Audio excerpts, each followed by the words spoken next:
আসসালামু আলাইকুম এভরিওয়ান, আশা করি সবাই বেশ ভালো আছো এবং ভালো থাকতে হবে, ভালো থাকাটা প্রয়োজন।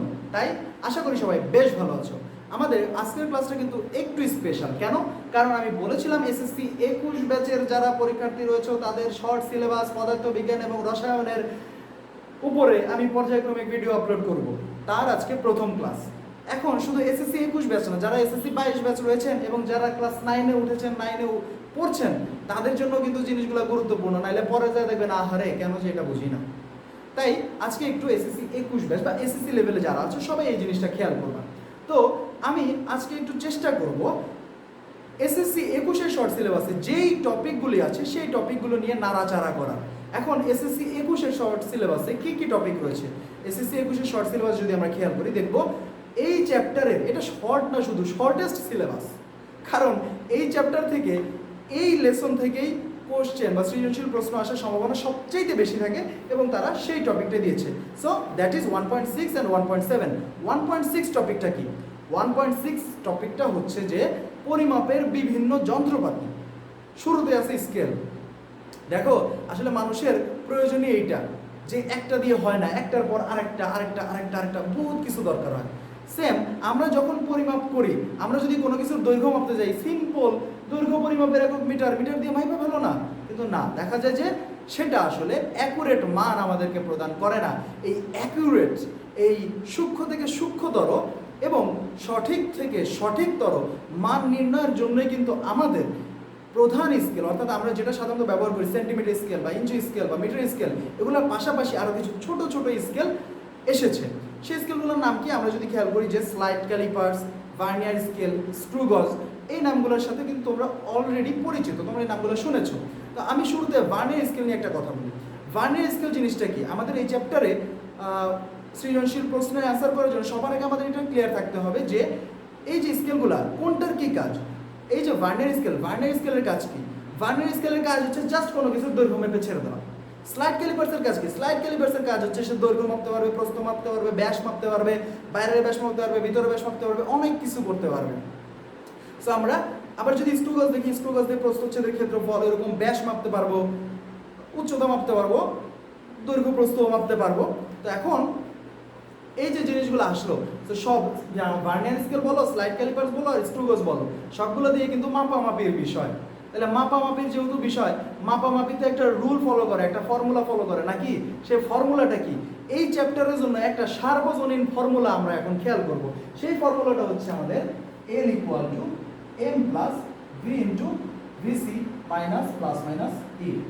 আচ্ছা, তোমাদের হয়তো কনফিউশন লাগতে পারে, স্যার ভার্নিয়ার স্কেলের 10 ঘরের দৈর্ঘ্য মূল স্কেলের 9 ঘরের দৈর্ঘ্যের সমান, এই জায়গা থেকে না শুরু করে, এই সূত্র থেকে শুরু করলে কেন? কারণ আমি আগেই বলেছি এটা তোমাদের ফাইনাল প্রিপারেশন এবং আমি চাই তোমরা সৃজনশীল প্রশ্নের যে অ্যান্সার করতে হবে সেই বিষয়গুলো যাতে সঠিকভাবে বুঝতে পারো। তাই বলে ওই যে আবার কেউ বললো না যে স্যার কোনো বেসিক শেখায় না, বাইরে বেসিক এই জিনিসের মধ্যেও আছে, জাস্ট একটু কনসেন্ট্রেট করতে হবে। সো আমরা যদি খেয়াল করি L equal to M plus V into VC minus plus minus E, আমরা ভার্নিয়ার স্কেল দিয়ে করি, স্লাইড ক্যালিপার্স দিয়ে করি, স্ক্রু গজ দিয়ে করি। কোনো কিছুর দৈর্ঘ্য, প্রস্থ, উচ্চতা বা ব্যাস, বাইরের ব্যাস, ভিতরের ব্যাস মাপার জন্য আমাদের এই ফর্মুলাই, জাস্ট খালি একটু নামে হয়তো চেঞ্জ হতে পারে। যেমন ভার্নিয়ার স্কেল বা স্লাইড ক্যালিপার্স দিয়ে আমি এই নামেই লিখবো, কিন্তু স্ক্রু গজ দিয়ে যখন করবো তখন আবার ফ্যাশন করে লিখতে পারি D equal to C plus D equal to L plus C into LC লিখতে পারি এইভাবে। তো তাতেও কোনো সমস্যা নাই, একটু খেয়াল করলে জিনিসটা বোঝা যায়। দেখো এটা এটার মধ্যে কিন্তু সিমিলারিটি আছে। লেন্থ, এটা ডায়ামিটার, ডায়ামিটার সে ব্যাস, ব্যাস বলে কি সে কোনো দৈর্ঘ্য না, সেও তো এক ধরনের দৈর্ঘ্য রে বাবা। যে M plus B into VC লিখলাম, এই জিনিসটা আসলে কি? এই যে L দ্বারা তো লেন্থ বুঝছি যে কোনো কিছু দৈর্ঘ্য মাপবো, M দ্বারা কি? M হচ্ছে রৈখিক স্কেলের পার্ট। স্যার রৈখিক স্কেলের পার্ট কোথেকে আসলো? আচ্ছা, তাহলে এইবার তোমার আমি একটু রৈখিক স্কেল, ভার্নিয়ার স্কেল আইকা দেখাইতে পারি, যদি আমার আঁকতে খুব বেশি ভালো লাগে না, তারপরেও তোমাদের জন্য করতেছি, করতে থাকি, সুফল একদিন না একদিন আসবে, কি বলো? Every good work page of. So এখন আমি যদি একটা স্কেল কল্পনা করি, ধরো যে এখন ছোটো ছোটো 1 2 3 4 5 6 7 8 9 10 1 2 3 4 5 1 2 3 4 5 ধরো যে এখানে 0। দেখো এটা আমি একটা স্কেল আঁকলাম যেটা হচ্ছে আমাদের সেন্টিমিটার স্কেল। কি ব্যাপার, আমার লাইটের আলো কি এখানে পড়তেছে? তোমরা তো তাহলে দেখতে পারবা না, না? তাহলে তোমাদের সুবিধার জন্য তো কত কিছু করি, আরও একটু করি। এই যে করে দিলাম, ওকে। তোমাদের সুবিধার জন্য যে কত কিছু করি, তারপরেও তোমরা পড়ালেখা করতে চাও না। এই দুঃখ কষ্ট আমি কোথায় রাখবো জানি না, দুঃখ কষ্ট রাখার আর কোনো জায়গা নাই। 1 2 3 4 খালি রাখছি কেন এখানে এগুলো। এখন জিনিসটা এখানে খেয়াল করো, মূল স্কেল দিয়ে আমি যদি কোনো কিছু মাপতে যাই, ধরো যে সাপোজ এই যে আমার কলম মার্কার, এটাই যদি আমি মাপতে যাই, দেখা গেল এখানে রাখলাম, এই যে দেখো মিস্টার করেছে কি 1 2 3 4 5 6 7 8 9 9 ঘর যাওয়ার পরে সে আরো একটু গেছে। ওই যদি 9 ঘরের পরে আরেকটু না যাইতো তাইলেই তো আমাদের এত কিছু দরকার ছিল না। কিন্তু শুধু ও না গেলেও তো অন্য কেউ ঠিকই যাইতো। তখন জানতে চাইতো যে আচ্ছা এটা তো বুঝছি 9 মিলিমিটার, বুঝছি 9 মিলিমিটার, এখানে যেহেতু 1 2 3 4 9 ঘর গেছে, ও এটা তো আবার তোমাদের বলতে হবে। এই যে দেখো 0 থেকে 1, এটা হচ্ছে সেন্টিমিটার, 1 সেন্টিমিটার, 1 সেন্টিমিটারের মধ্যে 10টা ঘর আছে, তার মানে প্রত্যেকটা ঘর মিলাই হলো কত? 10 মিলিমিটার। কারণ আমরা জানি 1 সেন্টিমিটার মানে হচ্ছে 10 মিলিমিটার। তো 10টা ঘরে যদি 10 মিলিমিটার হয়, একটা ঘরে 1 মিলিমিটার। এটি বুঝাইতে ভালো লাগে না? দেখো তো এইখানে 9 ঘর গেছে, তার মানে হচ্ছে 9 মিলিমিটার। 9 মিলিমিটারের পরে আরো কিছু ঘর গিয়েছে। এখন এই যে আরো কিছু গেছে, আমারও বললো না, আমি মেনে নিতাম, ঠিক আছে এটা 9 মিলিমিটার বুঝলাম। আমার 9.5 বললো, আমি মেনে নিতাম। কিন্তু দেখা গেল যে আরো অনেক রয়েছে মানুষ, তারা বলবে যে না এটা মানা যাবে না, এটা 9 এর পরে আরো কিছু গেছে, কতটুকু গেছে আমাকে অ্যাকুরেটলি বলো। এই অ্যাকুরেটলি খোঁজার জন্যই কিন্তু আমাদের ভার্নিয়ার স্কেলের অবতারণা হয়েছে। সো ভার্নিয়ার স্কেলটা কেমন থাকে? ভার্নিয়ার স্কেল থাকে ধরো যে এই মূল স্কেলের সাথে যুক্ত থাকে, এবং দেখা যায় যে ভার্নিয়ার স্কেলে যদি 10টা ঘর থাকে, সেই 10টা ঘর একটু না একটু কম থাকবে, মূল স্কেলের 9 ঘরের দৈর্ঘ্যের সমান হয়। তাহলে তোমরা একটা জিনিস খেয়াল করো, এখানে যে ছোট করে কুটি করে যে স্কেলটা আঁকলাম, তার নাম দিলাম ভার্নিয়ার স্কেল, সে ভার্নিয়ার স্কেল মূল স্কেলের 10 ঘরের সমান কিন্তু হয় নাই।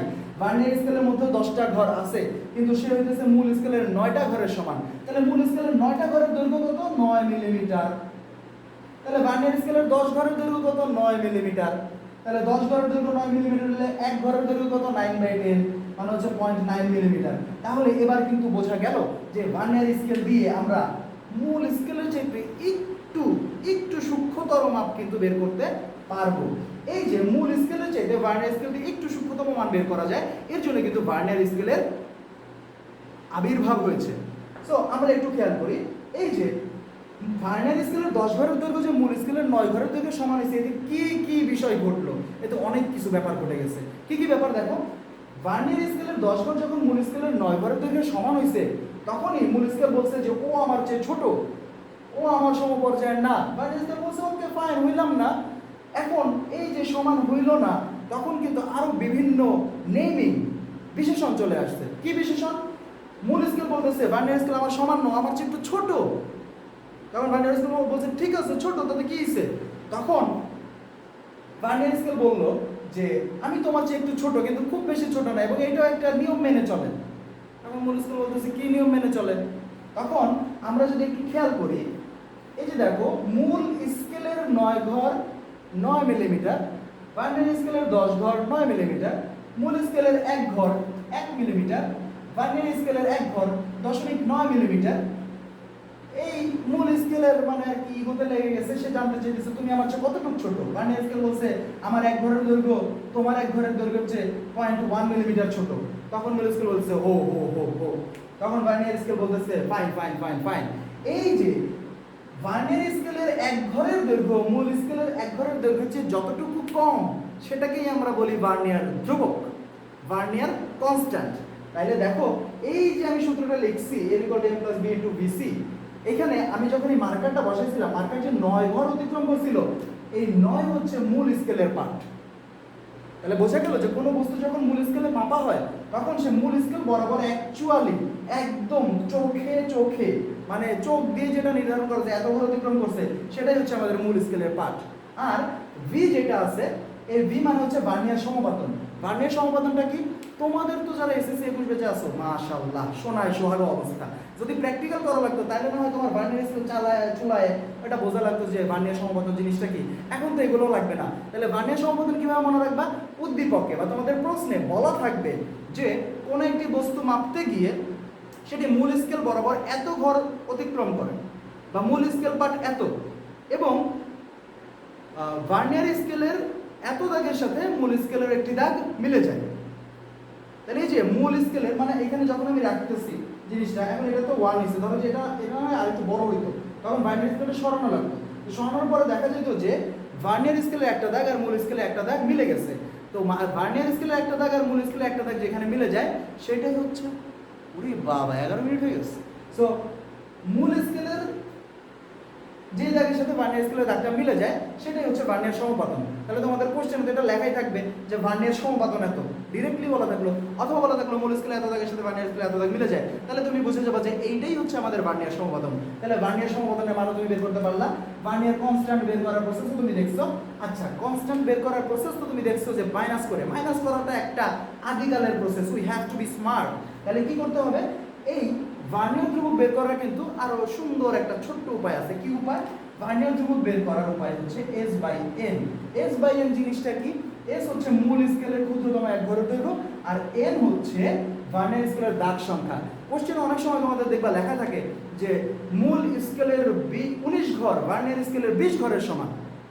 মূল স্কেলের 19 ঘর ভার্নিয়ার স্কেলের 20 ঘরের সমান। তাহলে বুঝতে হবে ওইখানে ভার্নিয়ার স্কেলে 20টা ঘর আছে, ভার্নিয়ার স্কেলে 20টা ঘর আছে। তাহলে ভার্নিয়ার ধ্রুবক বের করার জন্য সব সময় তোমার S/n অ্যাপ্লাই করতে হবে, যেখানে n হচ্ছে ভার্নিয়ার স্কেলে কতগুলো ঘর আছে সেটার মান, আর S হচ্ছে মূল স্কেলের ক্ষুদ্রতম এক ঘরের দৈর্ঘ্যের মান। সাধারণত দেখা যায় মূল স্কেলের, যদি এটা সেন্টিমিটার স্কেল হয় তাহলে মূল স্কেলের ক্ষুদ্রতম এক ঘরের দৈর্ঘ্য সবসময় 1 মিলিমিটার। তাহলে 1/n, সাপোজ এইখানে 10টা দাগ ছিল আমাদের, তাই 10। তাহলে এই যে দেখো 0.1, তাহলে এভাবে কিন্তু 0.1 আসছে, এখানেও 0.1 আসছিল। তাহলে বোঝা গেল, বিশ্বাস রাখা গেল যে ভার্নিয়ার ধ্রুবক আমরা এইভাবে মাইনাস করে প্রাচীন পদ্ধতিতে না করে এইভাবেও কিন্তু বের করতে পারি। So this is the process of finding vernier constant by evaluating this formula of S/n, where S relates to the measurement of lowest unit of scale and n is the number of ঘরস, দাগ সংখ্যা। ইংরেজি কি কঠিন। So আমরা এখানে দেখলাম vernier ধ্রুবক হচ্ছে আমাদের এইভাবে বের করা লাগে। তাইলে যখন আমাদের কখনো ভার্নিয়ার স্কেল দিয়ে এরকম পরীক্ষা উদ্দীপক আসবে, তুমি এই ফর্মুলায় এই মানগুলো কিন্তু সহজেই বের করতে পারলা। আচ্ছা, আরো একটা জিনিস বাকি আছে এখানে, প্লাস মাইনাস ই। এই ই জিনিসটা কি? ই জিনিসটা হচ্ছে যান্ত্রিক ত্রুটি। যান্ত্রিক ত্রুটি জিনিসটা কি? এই যে দেখো, তোমরা আমার ভিডিওগুলো দেখো, মাঝে মধ্যে দেখো যে ফ্যানের বাতাস শো করতেছে, আজকে সম্ভবত করতেছে, মাঝে মাঝে দেখো আমাকে কালো দেখা যাচ্ছে, মাঝে মাঝে দেখো আমাকে ফর্সা দেখা যাচ্ছে। Don't take me as a racist, but এই যে বললাম যে কখনো সাদা কখনো কালো, এগুলো কিন্তু আমার কোনো দোষ না, আমি কিন্তু আমার মতোই আছি। এই যে আমার ক্যামেরা, সে কিন্তু যান্ত্রিক ত্রুটি করে মাঝে মধ্যে। তো যান্ত্রিক ত্রুটির কারণে আমাদের রেজাল্টে সমস্যা হয়, তাই যান্ত্রিক ত্রুটিটা মাথায় রাখতে হবে। যেমন তোমরা যদি কখনো এরকম ভাবো যে একটা স্কেল, এখানে আমি দেখাচ্ছি মূল স্কেলের 0 দাগ ভার্নিয়ার স্কেলের 0 দাগ মিলে আছে, কিন্তু দেখা গেল যে এই ভার্নিয়ার স্কেলের 0 দাগটা একটু সামনে আছে, এই 0 দাগের সাথে মিলে একটু সামনে আছে। তাহলে বুঝতে হবে কি যে ওটা হচ্ছে ধনাত্মক ত্রুটি। মূল স্কেলের 0 দাগের থেকে ভার্নিয়ার স্কেলের 0 দাগ যদি সামনে থাকে তাহলে ধনাত্মক ত্রুটি, মূল স্কেলের 0 দাগ থেকে ভার্নিয়ার স্কেলের 0 দাগ যদি পিছনে থাকে তাহলে হচ্ছে ঋণাত্মক ত্রুটি। Very simple. সো আমরা খুব সহজেই বুঝতে পারলাম যে কখন ধনাত্মক ত্রুটি হবে আর কখন ঋণাত্মক ত্রুটি হবে। এখন আরেকটা জিনিস হচ্ছে, ধরো যে কোশ্চেনে বললো যে মূল স্কেলের 0 দাগ ভার্নিয়ার স্কেলের 0 দাগ থেকে 2 ঘর সামনে আছে, তাহলে যান্ত্রিক ত্রুটির মানটা কি? এখানে কিন্তু যান্ত্রিক ত্রুটির মান 2 না, যান্ত্রিক ত্রুটির মান কি হবে? যান্ত্রিক ত্রুটির মান হবে ওই যে 2 into vernier constant. 2 into vernier constant করলে কিন্তু আমরা যান্ত্রিক ত্রুটির মানটা পাবো। So I hope you people have got this. এই যে আমি দেখালাম যে ভার্নিয়ার স্কেল, এর সাহায্যে আমরা লেন্থ বের করতে পারি। এখন একটা জিনিস খেয়াল করো কি, আসলে সহজভাবে দেখলে না সব কিছুই সহজ হয়, কঠিনভাবে ভাবলে কঠিন হয়। তুমি এই যে এলিকোর এই ফর্মুলাটা যে শিখছো, এই ফর্মুলাটা দিয়ে কিন্তু তুমি স্লাইড ক্যালিপার্সের মান বের করতে পারো। আমার কাছে স্লাইড ক্যালিপার্স নাই, আর আঁকাটাও আমার জন্য আসলে খুবই টাফ, আমি ভালো চিন্তা করতে পারি না। তো তোমরা যেটা করবা, তোমরা স্লাইড ক্যালিপার্সের দিকে খেয়াল করো। তোমরা স্লাইড ক্যালিপার্সে দেখবে যে 2টা চোয়াল আছে নিচের দিকে, উপরের দিকেও চোয়াল আছে। আমি স্লাইড ক্যালিপার্সের অংশ বিশেষ আঁকতেছি। অংশ বিশেষ চিত্র দেখে আবার কেউ হাসাহাসি করো না। ধরো যে এরকম নিচে একটা চোয়াল আছে,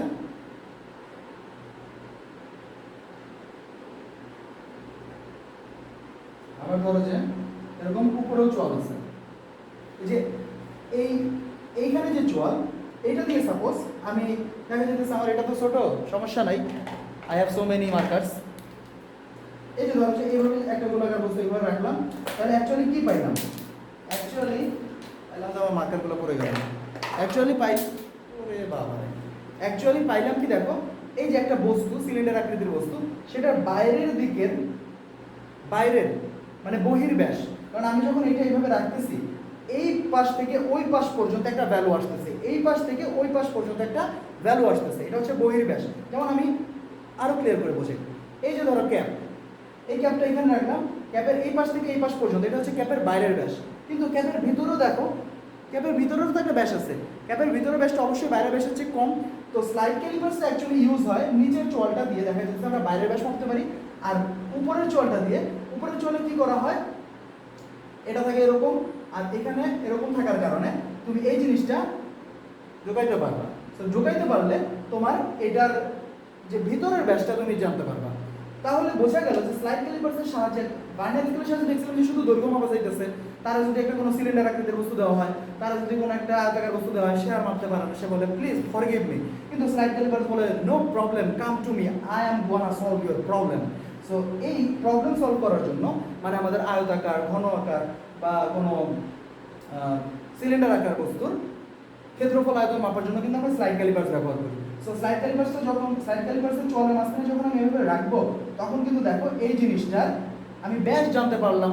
আবার এইভাবে যদি রাখি, এই চোয়ালটাকে টানা যায়, টানা গেলে আমি এটা এই যে মানটা, এটা হচ্ছে সাপোজ সিলিন্ডার আকৃতির বস্তু, এটার উচ্চতা, তাহলে ব্যাসটা বের করার প্রসেসটাও কিন্তু এই ফর্মুলা দিয়ে, আবার উচ্চতা বের করার প্রসেসটাও কিন্তু এই ফর্মুলা দিয়ে, কারণ ব্যাসটাও একটা দৈর্ঘ্য, আবার উচ্চতাটাও কিন্তু এক ধরনের দৈর্ঘ্য। তো জিনিসটা খেয়াল করো, পরীক্ষায় সাধারণত তোমাদের দেখা যাবে দেওয়া থাকবে যে একটি স্লাইড ক্যালিপার্সের সাহায্যে মাপতে গিয়ে দেখা গেল নিম্নোক্ত পাঠ পাওয়া গেল, তোমাদের অনেক সময় শর্ট করে এরকম দিয়ে দেয়। তো ব্যাস, উচ্চতা, সেখানে দেখা যায় প্রধান স্কেল পার্ট বা রৈখিক স্কেল পার্ট, এগুলো এইভাবে কিন্তু বলা থাকবে। তো তোমার কাজ হচ্ছে জাস্ট এই জিনিসগুলো অ্যাপ্লাই করা, অ্যাপ্লাই করে কিন্তু তুমি ব্যাস বের করে ফেলতে পারবা, উচ্চতা বের করে ফেলতে পারবা। দেন তারপরে হয়তো তোমার চাবে যে এটার ক্ষেত্রফল কত, এটার আয়তন কত। তো তখন ক্ষেত্রফল বা আয়তন কিন্তু তোমার ডিপেন্ড করবে সেই জিনিসটা কোন শেপের, কোন আকৃতির, সেটার উপর। যেমন এটা যদি গোলক আকারের কোনো বস্তু হয়, তাহলে গোলক আকারের বস্তু যদি তোমার ক্ষেত্রফল চায় বা আয়তন চায়, তখন তুমি সেই ফর্মুলা অ্যাপ্লাই করতে হবে। পারি, গোলক আকার ক্ষেত্রফলের ফর্মুলা হচ্ছে পাই স্কোয়ার, আর আয়তন হচ্ছে 4/3 pi cube. Clap for me. আর যদি সিলিন্ডার আকৃতির বস্তু হয়, তাহলে দেখা যাবে যে সেটার আমাদের যদি আয়তন বের করতে বলে, দেখা যাবে যে পাই আর স্কোয়ার এইচ, এই জিনিসটা দিয়ে আমরা বের করতে পারবো। এখন একটা জিনিস দেখো, আমি যে বলতেছি গোলকাকার কোনো বস্তুর ক্ষেত্রফল বের করা পাই আর স্কোয়ার, সিলিন্ডার আকৃতির কোনো বস্তুর আয়তন বের করার জন্য পাই আর স্কোয়ার এইচ, এই যে আর, একটু আগে আমি তোমাদেরকে বলছি যে এই জিনিসটা দিয়ে মাপা যাবে তার ব্যাস। তাহলে দেখো, আমরা সাধারণত স্লাইড ক্যালিপার্সে যখন মেপে থাকি তখন কিন্তু তার ব্যাস মাপি, ব্যাস মাপি, আমাদের যে মানগুলো দেওয়া থাকে সেগুলোতে আমরা ব্যাসের মান পাই। কিন্তু আমাদের আয়তন বের করতে গেলে বা ক্ষেত্রফল বের করতে গেলে তখন কিন্তু আমাদের ব্যাসার্ধের মান দরকার হয়। তো এইটা তো খুব বেশি টাফ কিছু না ব্রোস অ্যান্ড সিস্টার্স, এইটা কিন্তু আমরা খুব সহজে যে ব্যাসের মানটা পাইছি সেইখান থেকে 2 দিয়ে ভাগ করলেই পাই যেতে পারি। তো আমি মনে করি তোমাদের যে এই টাইপের যে প্রবলেমগুলো আসবে, সিলিন্ডার আকৃতির বস্তু বা স্লাইড ক্যালিপার্সের সাহায্যে কোনো কিছু ক্ষেত্রফল আয়তন নির্ণয় করতে বললে এত পাজল দেওয়ার কিছু না। আগে ক্ষেত্রফল আয়তনের দিকে তাকানোর কোনো প্রয়োজন নেই। তুমি আগে ধীরে সুস্থে ব্যাসটা বের করো, উচ্চতাটা বের করো, পরে ব্যাসকে ব্যাসার্ধ বানাও, তারপরে এই ফর্মুলা অ্যাপ্লাই করো, তাহলেই কিন্তু ক্ষেত্রফল বা আয়তন তুমি পেয়ে যাবে। Okay fine. এখন এই যে আমি এগুলো বললাম, কিন্তু এগুলোর বাইরেও কিন্তু আমাদের আসলে বেসিকের বিষয় বা কিছু আমাদের জ্ঞানমূলক, অনুধাবনমূলক জিনিস থেকে যায়। যেমন আমরা যদি খেয়াল করি যে ভার্নিয়ার ধ্রুবক কাকে বলে, যে জিনিসটা আমি বলছি, বা তোমার হচ্ছে যে স্লাইড ক্যালিপার্সের এটা দেখলাম যে এটা এই ভার্নিয়ার স্কেল, স্লাইড ক্যালিপার্স, এগুলো থেকে আমাদের দেখা যাচ্ছে ছোটো ছোটো এরকম কোশ্চেন আসতে পারলো। বা দেখা যাচ্ছে আমাদের আরও একটা স্কেল আছে, সেটা কি স্ক্রু গজ। মাই গড, স্ক্রু গজ আবার রাখতে হবে এখন, নো, ইম্পসিবল। এখন স্ক্রু গজ যদি আমরা খেয়াল করি, তোমরা স্ক্রু গজের চিত্রটা বই দেখবা। স্ক্রু গজেরটাই কি হয়, দেখা যাইতেছে এই স্লাইড ক্যালিপার্সে তো এরকম চোয়াল থাকে, আর স্ক্রু গজে দেখা যাবে কি যে আমাদের এখানে একটাই থাকলো,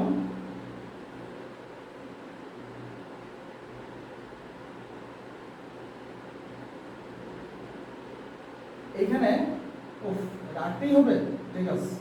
ধরো যে এটা বৃত্তাকার স্কেল এখানে আছে, দেন তারপরে এখানে এরকম থাকলো, দেন তারপরে এখানে একটা ঘোরানোর র্যাচেট, যেটাকে বলে র্যাচেট। সো বাবা এই জিনিস নিয়ে আবার স্ক্রিনশট নিয়ে ট্রল করো না আমার। সো এই যে আমরা যদি এই স্ক্রু বক্সটার দিকে খেয়াল করি, এইখানে আমরা যখন এই র্যাচেটটাকে ঘোরাই তখন এইটা ফাঁকা হয়ে যায়, এবং তখন এর মাঝখানে আমি জিনিসটা রাখতে পারি, এবং তখনও কিন্তু আমি এইভাবে জিনিসটার ব্যাস পাই। আবার যদি আমি দেখা যাইতেছে যে এটা তো এত বড় তো হয় না, সাধারণত দেখা যায় একটা নির্দিষ্ট মান পর্যন্ত থাকে, এটা ব্যাসটা বের করতে পারবো প্রস্থচ্ছেদের ক্ষেত্রফল বের করার জন্য, যেটা কাজে লাগবে। তো তখন কিন্তু স্ক্রু গজের ক্ষেত্রে কিন্তু আমরা ব্যাস বের করার জন্য এই ফর্মুলা দিয়ে দিতে পারবো। এবং এইখানে একটা নতুন জিনিস আছে, যেমন L plus C into LC. এখানে এল দ্বারা বোঝায় যে প্রধান স্কেলের পার্ট, কিন্তু সি ইন্টু এলসি এই জিনিসটা কি, ওইখানে যেমন বি ইন্টু বিসি ছিল ভার্নিয়ার সমপতন আর ভার্নিয়ার ধ্রুবক, এই সি ইন্টু এলসি এইটা কি, সি দ্বারা বোঝায় যে তোমার বৃত্তাকার স্কেলের পার্ট ইন্টু লঘিষ্ঠ গণন, মানে বৃত্তাকার স্কেল বরাবর কত ঘর অতিক্রম করছে এবং লঘিষ্ঠ গণন। আচ্ছা, লোয়েস্ট কাউন্ট বা লিস্ট কাউন্ট, এই লিস্ট কাউন্ট জিনিসটা কি। আবার এখানে স্ক্রু গজে আমাদের দু একটা জ্ঞানমূলক টাইপের প্রশ্ন কিন্তু বোঝার প্রয়োজন আছে। যেমন লঘিষ্ঠ গণন যদি আমরা খেয়াল করি, লঘিষ্ঠ গণন জিনিসটা কি, স্ক্রু গজের ক্ষেত্রে দুটো জিনিস তুমি খেয়াল রাখবে, লঘিষ্ঠ গণন আর পিচ। লঘিষ্ঠ গণন আর পিচ জিনিসটা কি, পিচ জিনিসটা হচ্ছে, আমি এটা মুছে ফেলবো, this is looking very odd man. So pitch জিনিসটা কি, পিচ জিনিসটা হচ্ছে আমি যখন বৃত্তাকার স্কেলটা, এই যে বৃত্তাকার স্কেল আছে স্ক্রু গজে, বৃত্তাকার স্কেলটাতে দেখা গেল যে 50 ঘর বা 100 ঘর এরকম থাকে, আমি পুরোটা একবার মানে ধরো যে জিরো থাকে, ধরো যে এই যে এটাই আমার স্ক্রু গজ এখানে আছে। এখন এটা আমার বৃত্তাকার স্কেল, এটা আমি এই যে ঘুরাইতেছি, ধরো যে ফার্স্টে যে এখানে ছিল এরকম ছিল, একবার ঘুরায় আমি আবার এই জিনিসটাকে এখানে আনলাম, তাহলে এই যে পুরো একবার ঘুরাইলে এটা রৈখিক স্কেল বরাবর যতটুকু দূরত্ব অতিক্রম করে সেটাকেই বলে পিচ। তো পিচের জিনিসটা মনে থাকবে যে বৃত্তাকার স্কেলকে সম্পূর্ণরূপে একবার ঘোরালে যতটুকু দৈর্ঘ্য অতিক্রম করে সেটাকেই বলা হয় পিচ। আর লঘিষ্ঠ গণন জিনিসটা কি, লঘিষ্ঠ গণন হচ্ছে পিচ বাই বৃত্তাকার স্কেলের ভাগ সংখ্যা। তাহলে লঘিষ্ঠ গণনের সংখ্যাটা আই থিঙ্ক তোমাদের মনে থাকবে, বা এই লিস্ট কাউন্ট এটা বের করার জন্য তোমাদের কি করতে হবে, জাস্ট দেখতে হবে পিচ। তো পিচটা কি, যে বৃত্তাকার স্কেলকে, এখন এটাও তোমাদের উদ্দীপকে দেখো কোশ্চেনে যেরকম দেওয়া থাকবে যে বৃত্তাকার স্কেলে সাপোজ 50 ঘর বা 100 ঘর আছে, সাধারণত দেখা যায় যে বৃত্তাকার স্কেল যখন 50 ঘর থাকে এটাকে একবার ঘোরাইলে এটা রৈখিক স্কেল বরাবর 0.5 মিলিমিটার ঘর অতিক্রম করতে পারে। আবার যদি 100 ঘর থাকে দেখা যায় যে 1 মিলিমিটার পর্যন্ত ঘর অতিক্রম করতে পারে। তাহলে পিচ জিনিসটা যে ভ্যালুটা এটা ডিপেন্ড করে কিন্তু আবার ভাগ সংখ্যার উপরে। তো আর সেই পিচটাকে আমি যদি বৃত্তাকার স্কেলের ভাগ সংখ্যা দিয়ে ভাগ দেই তখন কিন্তু আমি লঘিষ্ঠ গণনের মানটা পেয়ে যাব, এবং পেয়ে যদি যাই তখন কিন্তু আমি এখানে অ্যাপ্লিকেবল করতে পারবো। এবং যান্ত্রিক ত্রুটির বিষয়টা তো তোমরা আগেই ক্লিয়ার হয়েছো।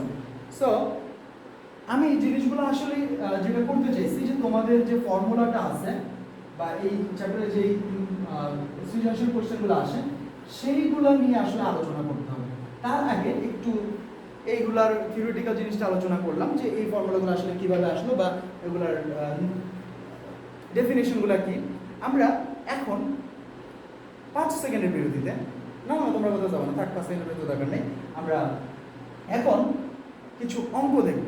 এই সৃজনশীল সলিউশন যদি খেয়াল করি তাহলে বুঝবো যে আমাদের অ্যাকচুয়ালি কোশ্চেন প্যাটার্নটা কেমন হতে পারে। দেখো আমি এখানে একটা কোশ্চেন লিখছি যে একজন শিক্ষার্থী স্লাইড ক্যালিপার্স দ্বারা বেলনাকার কাঠের ব্যাস পরিমাপ করার সময় প্রধান স্কেল পার্ট 5.4 এবং ভার্নিয়ার সমপতন 5 পেল। যন্ত্রটির ভার্নিয়ার ধ্রুবক ছিল 0.02 সেন্টিমিটার। ভার্নিয়ার স্কেল কি? আচ্ছা, আমরা উদ্দীপকটা দেখলাম, এখন এটা বোঝা যাচ্ছে না, এটা 0.02। তো এখন আমরা একটু খেয়াল করবো এই যে উদ্দীপকের আলোকে যে কোশ্চেনগুলো করছে সেই কোশ্চেনগুলোর সলিউশন আসলে কিভাবে করতে হয়, তাতে আমরা যে জিনিসটা শিখলাম সেটা কিভাবে সাহায্য করে। দেখো প্রথমে বলছে ভার্নিয়ার স্কেল কি, এটা কোনো কথা, ভার্নিয়ার স্কেল কি এটা জিজ্ঞেস করছে। ভার্নিয়ার স্কেল একটা স্কেল যেটা একটা সাহায্যকারী স্কেল মূল স্কেলের সাহায্যে, যার সাহায্যে আমরা মূল স্কেলের চেয়ে ক্ষুদ্রতম ভগ্নাংশে মান পরিমাপ করতে পারি। প্রপার ডেফিনেশনের জন্য তোমরা you can also use other sources where you can find একদম পরিশীলিত ফার্নিশড ডেফিনেশন। ঠিক আছে, ক নাম্বার, স্ক্রু গজের লঘিষ্ঠ গণন 0.01 মিলিমিটার বলতে কি বোঝায়? লঘিষ্ঠ গণন জিনিসটা কিন্তু আমি একটু আগে বলেছিলাম। লঘিষ্ঠ গণন জিনিসটা কি? স্ক্রু গজের পিচকে বৃত্তাকার স্কেলের ভাগ সংখ্যা দিয়ে ভাগ দিলে যে মান পাওয়া যায় সেটাই হচ্ছে লঘিষ্ঠ গণন বা লিস্ট কাউন্ট।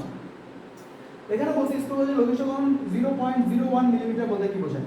আচ্ছা, স্ক্রু গজের লঘিষ্ঠ গণন তোমরা একটু খেয়াল করো যে লঘিষ্ঠ গণন বলছে 0.01 মিলিমিটার। আমরা কি পেয়েছিলাম? লঘিষ্ঠ গণন কি ছিল? লিস্ট কাউন্ট ইকুয়াল টু ছিল যে পিচ ডিভাইডেড বাই বৃত্তাকার স্কেলের ভাগ সংখ্যা, ধরো যে n। তাহলে লঘিষ্ঠ গণন যদি এটা হয় তাহলে বোঝা যাচ্ছে যে 0.01 মিলিমিটার হচ্ছে লঘিষ্ঠ গণনের মান। দ্যাট মিন্স এটার ভাগফল আসছে 0.01। অর্থাৎ আমরা এভাবে বলতে পারি যে লঘিষ্ঠ গণন 0.01 বলতে বোঝায়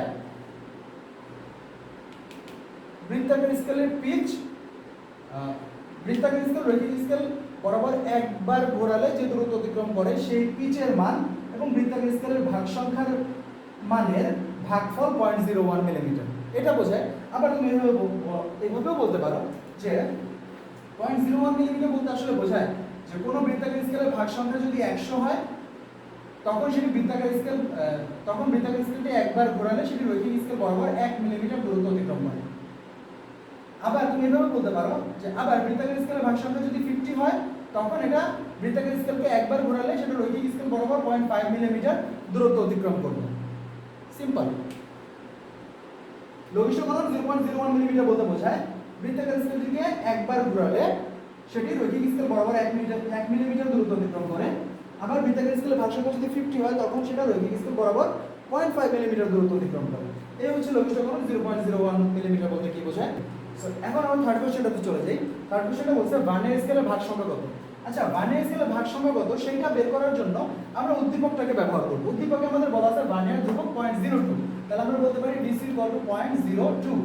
এটা দেওয়া আছে সেন্টিমিটারে। তোমাদেরকে খেয়াল করতে হবে ভার্নিয়ার ধ্রুবকটা কিন্তু তুমি মিলিমিটারে নিবা, তাহলে মিলিমিটারে নিলে এটা হয়ে যাবে 0.02 × 10 মিলিমিটার সমান 0.2 মিলিমিটার। ব্যাস, ভার্নিয়ার ধ্রুবকের মান এটা পাওয়া গেল।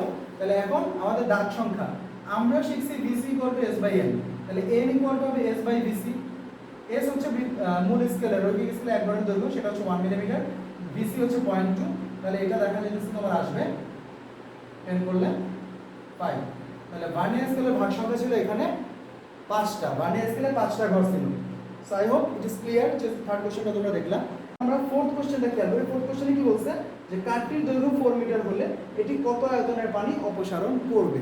আচ্ছা, কোনো বস্তু কতটুকু পানি অপসারণ করে, মানে কোনো বস্তুকে যদি তুমি পানিতে নিমজ্জিত করো তাহলে কিন্তু সেই বস্তুটা তার আয়তনের সমান পানি অপসারণ করে। তাহলে যেহেতু কোনো বস্তু তার আয়তনের সমান পানি অপসারণ করে, তাহলে এখানে সে কতটুকু পানি অপসারণ করবে এইসব জানার আগে চলেন এই কাঠের আয়তনটা জেনে নিই। তাহলে কাঠের আয়তন জানতে হলে কিভাবে জানা লাগবে? কাঠটা যেহেতু একটা বেলনাকার কাঠ, তাহলে এটা কিন্তু আমাদের কাঠটা যেহেতু একটা বেলনাকার কাঠ, তাহলে এটা কিন্তু আমাদের যে সিলিন্ডার আকৃতির আয়তনের সূত্র মেনে চলবে। সিলিন্ডার আকৃতির কোনো কিছুর আয়তনের সূত্র হচ্ছে πr²h। তাহলে এখানে দেখো πr² বলছে, আর মানে হচ্ছে ব্যাসার্ধ, কিন্তু আমাদের এখানে আছে ব্যাস, এখানে বলছে ব্যাস পরিমাপ করছে। তাহলে আমাদের এই ব্যাসটা নিয়ে পরে সেটাকে বের করতে হবে, 2 দিয়ে ভাগ করে ব্যাসার্ধ বানাতে হবে। আর h হচ্ছে কি উচ্চতা, উচ্চতাটাই কিন্তু আমাদের এখানে যে দৈর্ঘ্য যেটা বলা আছে সেটাকে আমরা উচ্চতা হিসেবে ধরবো। তাহলে উচ্চতা দেওয়া আছে কত? 4 মিটার। তাহলে h = 4 মিটার, সেটা হয়ে যাবে 400 সেন্টিমিটার। 400 সেন্টিমিটার। এখন সেন্টিমিটার লিখলাম, সবগুলো মান এখানে সেন্টিমিটার আছে তাই সেন্টিমিটারে লিখলাম। আর স্কেলটা আমাদের যেহেতু সেন্টিমিটার স্কেল তাই এভাবে লিখলাম। এখন আমি বলছিলাম যে আমাদের যে ফর্মুলা আছে যে L = m + v × vc -± e, জানতে একটু এখানে যেহেতু নাই তাহলে লাগবে না। তাহলে এই L কেন লিখলাম বলতে পারো যে স্যার ব্যাস ডি লিখলেন না, ডায়ামিটার লিখলেন না। ওরে বাবা রে, ওই একই কথা বলছি না, দৈর্ঘ্য প্রস্থ উচ্চতা এটাও ব্যাসটা এক ধরনের দৈর্ঘ্য। তাহলে m + v × vc, m এর ভ্যালু কত বলাই আছে? প্রধান স্কেলের পার্ট 5.4। v কত? ভার্নিয়ার সমাপতন বলা আছে 5। vc কত? 0.02। এটা হবে 5.4 + 0.1, এটা হবে 5.5 সেন্টিমিটার। তাহলে দেখো এই যে তুমি ব্যাসের মানটা পেয়ে গেছো, এটাকে যদি তুমি 2 দিয়ে ডিভাইড করো তাহলে কিন্তু 5.5/2 সেন্টিমিটার, এটা কিন্তু তুমি পেয়ে যাবে কত হবে 2.7 2.7 4 2.75 সেন্টিমিটার। তাহলে এখন তুমি আর এর মান জানো, এইচ এর মান জানো, তাহলে তুমি খুব সহজে পাই আর স্কয়ার এইচ বের করতে পারবা। পাই আর স্কয়ার এইচ বসালে এখানে মানটা হবে 2.75 স্কয়ার ইনটু এইচ হচ্ছে 400, এখানে মানটা আসবে তোমার, okay fine, let me calculate, 9503.34, এটার ভ্যালুটা 9503.34 সেন্টিমিটার কিউব আসছে। এখন একটা জিনিস দেখো, আমাদের মূল যে বলছিলাম যে মূল কাজটা হচ্ছে আয়তন বের করতে শেখা, আয়তন বের করতে শেখা পেরে গেছে। এখন বলছে যে পানি অপসারণ করতে পারবে কি পারবে না।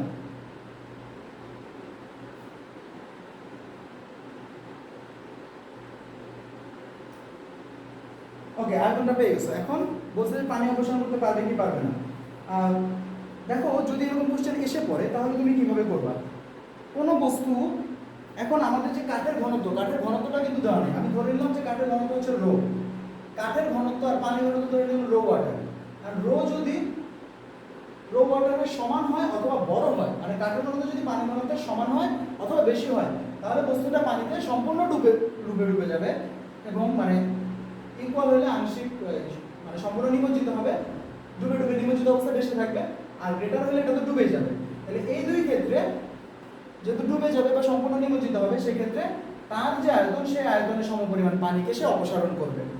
আর যদি rho less than rho water হয়, তখন কি হবে খেয়াল করো। যদি এরকম কাঠের ঘনত্ব দেওয়া না থাকে, কোনো বস্তুর উপাদানের ঘনত্ব দেওয়া না থাকে, তখন তোমরা এইভাবে বুঝবা যে কতটুকু পানি অপসারণ করবে। তো রো যদি পানির ঘনত্বের চেয়ে কম হয়, তখন আসলে ফর্মুলাটা কি হবে, তখন বিষয়টা হবে এরকম যে যতটুকু পানি অপসারণ করবে সেটা হচ্ছে rho by rho water into তার যে আয়তন, সেই আয়তনের সমান পানি অপসারণ করবে। সো আই থিঙ্ক বুঝতে পারছো যে এই টাইপের কোশ্চেন যদি এসে পড়ে তাহলে তুমি কিভাবে অ্যান্সারটা করবে, আয়তনটা বের করে দেন তারপর পানি অপসারণের বিষয়টা এভাবে তুমি বের করতে পারো। আগে দেখতাম যে ইউটিউবার ফেসবুকাররা বলে যে দয়া করে ভিডিওটি শেষ পর্যন্ত দেখবেন। আসলে দেখো, তোমরা এখন তোমাদের শেখার প্রসেসটা খুবই ওয়াইড, তোমরা যে কোনো জায়গা থেকে শিখতে পারো, নো ওয়ারিজ, বাট শিখো, মূল বিষয়টা হচ্ছে এটা। তো আমার ভিডিও যদি কেউ দেখো, আমি আশা করি যে যেহেতু দেখলা, তুমি সেই টপিকটা নিয়ে পুরো ভিডিওটা দেখলে না, তোমার অনেক কিছু কনফিউশন দূর হবে। আমারও বলতে ইচ্ছা করতেছে, দয়া করে কেউ ভিডিওটা পুরোপুরি না দেখে যাবেন না। থ্যাংক ইউ, ভালো থাকো, তোমাদের প্রিপারেশন আরও নিতে থাকো। আল্লাহ হাফিজ।